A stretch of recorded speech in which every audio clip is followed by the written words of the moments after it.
Good morning दोस्तों, स्वागत है आपका हमारे यूट्यूब चैनल पर।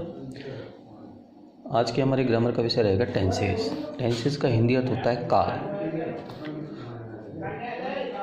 टेंसेस मुख्यतः 3 प्रकार के होते हैं। जिसमें पहला टेंस होता है हमारा प्रेजेंट टेंस, जिसको हिंदी में कहा जाता है वर्तमान काल, अर्थात वह समय जो इस समय चल रहा है उसे कहते हैं वर्तमान काल। पास्ट टेंस दूसरा हमारा टेंस होता है पास्ट टेंस। पास्ट टेंस को कहा जाता है भूतकाल, जो समय बीत गया उसे कहते हैं हम भूतकाल। तीसरा होता है हमारा फ्यूचर टेंस। इसका हिंदी अर्थ होता है भविष्यत काल, यानी कि वह समय जो अब आगे आएगा। तो दोस्तों, प्रत्येक टेंस के इंग्लिश ग्रामर के अनुसार 4 भाग किए गए हैं। जो पहला भाग होता है वो होता है इंडेफिनेट, इसको हम सिंपल भी बोलते हैं। इसमें सामान्य कार्य होता है। और दूसरा जो भाग होता है वो होता है कंटिन्यूअस। कंटिन्यूअस में किसी कार्य को लगातार जारी रखा जाता है, यानी कि वो चलता रहता है, ख़त्म नहीं होता है, ना पूरा होता है, चलता रहता है वो। परफेक्ट में कोई कार्य पूर्ण हो चुका होता है, यानी कि कार्य पूरा हो जाता है। परफेक्ट कंटिन्यूअस में कार्य पूर्ण और अपूर्ण दोनों होता है, ना तो वो पूरा होता है ना ही वो जारी रहता है, यानी कि चलता रहता है। उसमें इस तरह की सिचुएशन हो जाती है। अब इसी प्रकार से हिंदी से अंग्रेजी बनाने के लिए टेंस के आधार पर 4 प्रकार के वाक्य बनाते हैं। जिसमें पहला होता है अफर्मेटिव, इसको कहा जाता है सकारात्मक। सकारात्मक यानी कि साधारण बोलचाल की भाषा में जो बोला जाता है, सिंपल सेंटेंस बोले जाते हैं इनको, जैसे कि मैं जाता हूँ। नेगेटिव का अर्थ होता है नकारात्मक, जैसे कि मैं नहीं जाता हूँ। अब देखिए, इनमें और इसमें सिर्फ नहीं का अंतर है, नहीं नेगेटिव आ गया इसलिए। तीसरा होता है हमारा इंटरोगेटिव, इसका अर्थ होता है प्रश्नवाचक। क्या मैं जाता हूँ, इसमें प्रश्न पूछ लिया जाता है, कर्ता से प्रश्न पूछ लिया जाता है, कर्ता खुद प्रश्न पूछता है क्या मैं जाता हूँ क्या। Interrogative negative. चौथा होता है हमारा इंटरोगेटिव नेगेटिव, इसका अर्थ है प्रश्नवाचक नकारात्मक। इसमें प्रश्न भी पूछा जाता है और जवाब भी दिया जाता है। क्या मैं नहीं जाता हूँ पूछा जाता है, कर्ता खुद पूछता है इसमें क्या मैं ये कार्य नहीं करता हूँ या नहीं जाता हूँ। तो अब आगे हम चलते हैं दोस्तों। जैसे आपको पता है कि हमने अभी कुछ देर पहले देखा था कि प्रत्येक टेंस के टेंस 3 प्रकार के होते हैं और प्रत्येक टेंस के 4 भाग होते हैं। तो इस प्रकार से हमारे कुल टेंस हो गए 12। अब 12 टेंसेस की हिंदी जो पहचान होती है, अगर हम उसको याद करें तो वो हमारे लिए कुछ डिफ़िकल्ट हो सकती है। लेकिन हम यहाँ पर आपको कुछ ऐसी टेक्निक्स बता रहे हैं या कुछ ऐसी ट्रिक्स बता रहे हैं जिनकी सहायता से आप शायद उसको याद करने में आपको ईजी होगा। तो सभी 12 टेंसेस की हिंदी पहचान और उन टेंसेस में काम आने वाली वर्ब की फॉर्म हम यहाँ पर आपको सिखा रहे हैं। तो देखिए दोस्तों, प्रेजेंट का जो अर्थ होता है वो होता है। प्रेजेंट का अर्थ क्या होता है। और पास्ट का अर्थ होता है था, थी, थे। ध्यान रखिए, सिर्फ मैं इंडिविजुअल प्रेजेंट का अर्थ बता रहा हूँ यहाँ पर, और यहाँ पर पास्ट का, फ्यूचर का, तीनों का इंडिविजुअल अर्थ बता रहा हूँ, अलग से अर्थ बता रहा हूँ। प्रेजेंट का अर्थ होता है, पास्ट का अर्थ होता है था, थी, थे, फ्यूचर का अर्थ होता है होगा, होगी, होगे। इसी प्रकार से इंडिविजुअल अगर बात की जाए तो इंडिविजुअल में इसी प्रकार से टेंस के जो 4 भाग होते हैं इनकी भी इसी प्रकार से अलग पहचान होती है। इंडेफिनेट की जो पहचान होती है वो होती है ता, ती, ते। कंटिन्यूअस की जो पहचान होती है रहा, रही, रहे, हुआ, हुई। और परफेक्ट की जो पहचान होती है चुका, चुकी, चुके या लिया, दिया। परफेक्ट कंटिन्यूअस की जो पहचान होती है वो होती है से रहा, से रही, से रहे। अब यहाँ पर देखो दोस्तों, जो रहा, बुक्स में हमें जो परफेक्ट कंटिन्यूअस है उसकी पहचान में रहा नहीं, रहा के साथ में ये से नहीं मिलेगा। किसी बुक्स में आपको मिल जाएगा, किसी में नहीं मिलेगा। इसका रीज़न ये है कि परफेक्ट कंटिन्यूअस टेंस में किसी कार्य को करने का समय दिया हुआ होता है कि वो कार्य कब से किया जा रहा है। इसलिए हमने इस से को इस पहचान के साथ इंक्लूड करके अलग से इसका अर्थ निकले, इसलिए इसको निकाल के हमने रखा हुआ है। तो अब हम आपको बता रहे हैं कि 12 टेंसेस की 12 हिंदी पहचानें किस प्रकार से बनाई जाती हैं और उनको हम किस प्रकार से याद कर सकते हैं। तो देखिए दोस्तों, अब हम इस सारणी की सहायता से 12 टेंसेस की 12 पहचान बनाना सीख रहे हैं। तो हमने यहाँ पर सभी 12 टेंसेस के नाम लिख लिए हैं। बोलने का तरीका मैंने आपको बता रहा हूँ कि जो हमारे 4 प्रकार के वाक्य 4 भाग होते हैं प्रत्येक टेंस के, indefinite, continuous, perfect, perfect continuous. इनके आगे प्रेजेंट लगा दीजिए। इसी प्रकार से indefinite, continuous, perfect, perfect continuous, past लगा दीजिए। Indefinite, continuous, perfect, perfect continuous, future लगा दीजिए। तो ये प्रेजेंट के भाग हो गए, ये पास्ट के भाग हो गए, इसी प्रकार से फ्यूचर के भाग हो गए। बोलने का तरीका ये है, present indefinite, present continuous, present perfect, present perfect continuous. इस प्रकार से past indefinite, past continuous, past perfect continuous. इसी प्रकार से दोस्तों फ्यूचर टेंस का है, future indefinite, future continuous, future perfect continuous. अब हम आपको बता रहे हैं कि इनकी पहचान किस प्रकार से बनाई गई है। तो देखिए, जैसा कि हमने अभी इंडिविजुअल पहचानें देखी थी कि इंडेफिनेट की जो पहचान है वो होती है ता, ती, ते और ता। ता, ती, ते और ता, ठीक है। अब इनमें क्या होता है कि इंडेफिनेट की पहचान तो हो गई ता, ती, ते, ता। कंटिन्यूअस की पहचान हो गई रहा, रही, रहे, रहा, हुआ, हुई। परफेक्ट की हिंदी पहचान हो गई, सिर्फ मैं परफेक्ट की, सिर्फ इन 4 भागों की, जो ये भाग हैं टेंस के 4 भाग होते हैं, इनकी पहचान बता रहा हूँ। चुका, चुकी, चुके, लिया, दिया। इस प्रकार से रहा, से रही, से रहे, से रहा हूँ, से रहा।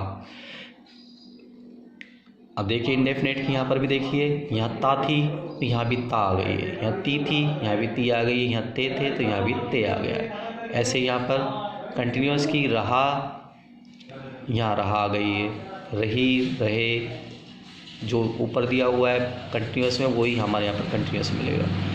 परफेक्ट में चुका, चुकी, चुके, लिया, दिया। इसी तरह से चुका, चुकी, चुके, लिया, दिया।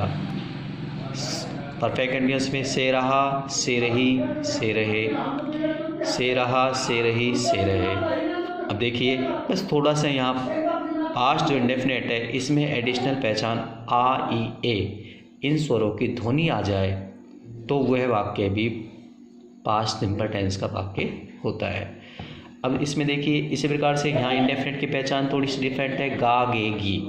जी, ये इंडेफिनेट थोड़ा सा अलग है, जबकि हमने ऊपर देखा इंडेफिनेट में ता, ती, ते, ता, ती, ते, लेकिन यहाँ फ्यूचर इंडेफिनेट में गा, गे, गी आ जाती है। अब देखिए इसमें कंटिन्यूअस की पहचान क्या है। कंटिन्यूअस की पहचान रहा, रही, रहे, यहाँ भी रहा, रही, रहे, तो यहाँ भी रहा, रही, रहे हैं। अब यहाँ भी देखिए कंटिन्यूअस परफेक्ट की चुका, चुकी, चुके, यहाँ भी परफेक्ट की चुका, चुकी, चुके, और यहाँ भी चुका, चुकी, चुके। यहाँ भी परफेक्ट कंटिन्यूअस की से रहा, से रही, से रहे, से रहा, से रही, से रहे, और यहाँ भी परफेक्ट की से रहा, से रही, से रहे। सेम पहचान है, सिर्फ अंतर कहाँ है हमारे पास, यहाँ। तो ये थोड़ा सा अलग है, इसलिए मैंने इसको अलग से इंडिकेट किया हुआ है। अब हम क्या करते हैं, अगर इंडिविजुअल प्रेजेंट की जो पहचान होती है वो होती है, हमने अभी आपको बताया था प्रेजेंट की जो पहचान होती है वो होती है, और पास्ट की जो पहचान होती है वो होती है था, थी और थे, और फ्यूचर की जो पहचान होती है वो होती है होगा, होगी और होंगे। ये पहचान होती है। तो अब इनकी पहचान हमने अलग से इंडिकेट कर ली है, लेकिन हमें क्या करना है, इन दोनों को मिलाकर बोलना है।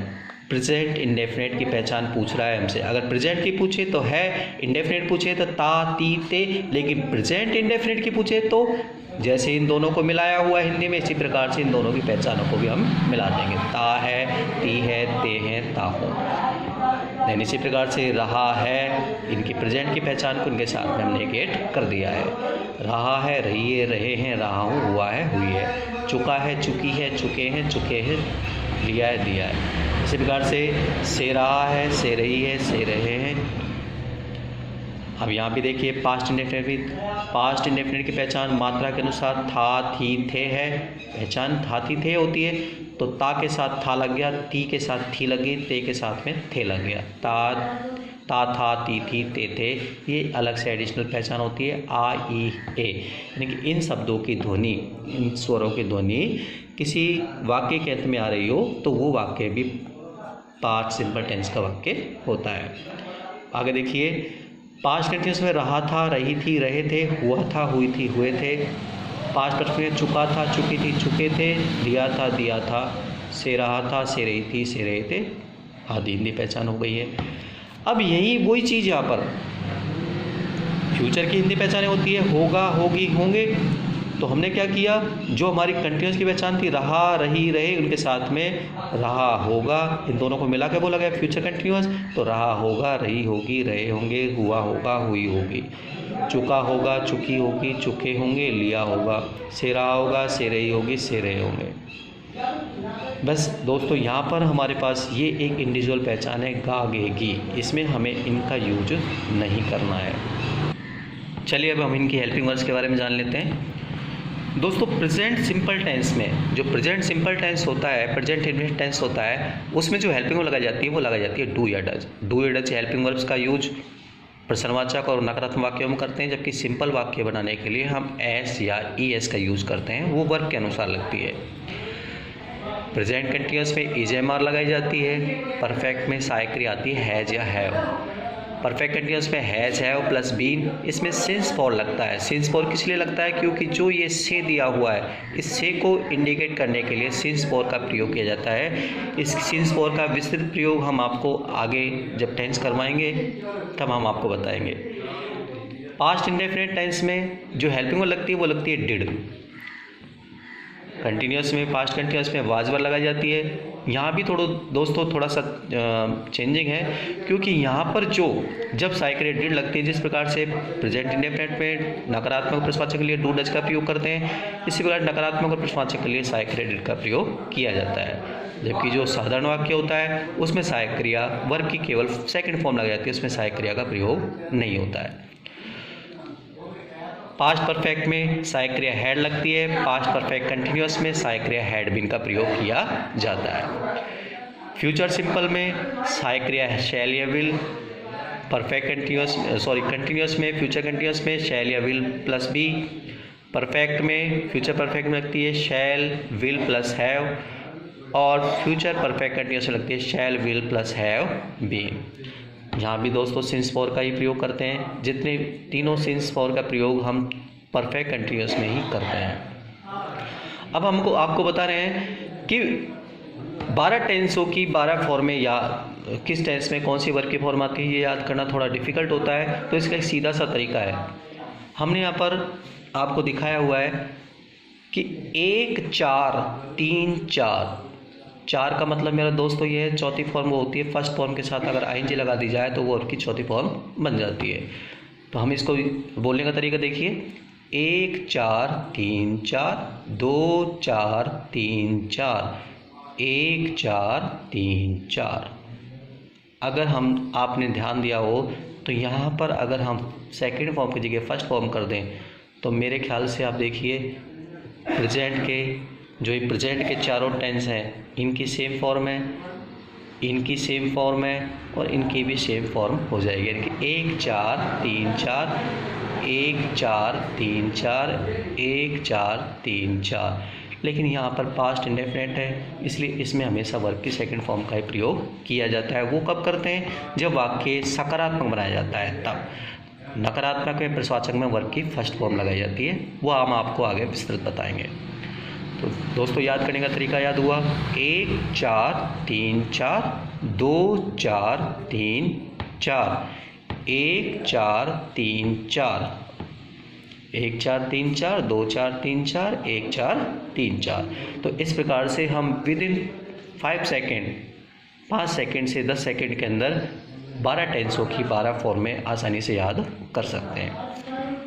तो दोस्तों उम्मीद करता हूँ आपको ये वीडियो पसंद आई होगी, आप सीखिए। अगर कोई कुछ पूछना हो या कोई भी कमेंट हो आपका तो डिस्क्रिप्शन बॉक्स में डालिए। एंड वीडियो को शेयर करें, लाइक करें। तो दोस्तों देखिए, हमने आपको थोड़ा सा पढ़ाने की कोशिश की है और उम्मीद करता हूँ आपको ये पसंद आई होगी। तो हमारे चैनल को ज़्यादा से ज़्यादा सब्सक्राइब करें, लाइक करें, शेयर करें। Thank you. अगली वीडियो में हम कल मिलते हैं। कल आगे इसी टेंसेज को हम आगे कंटिन्यू करेंगे और इसके आगे बातें करेंगे। Thank you.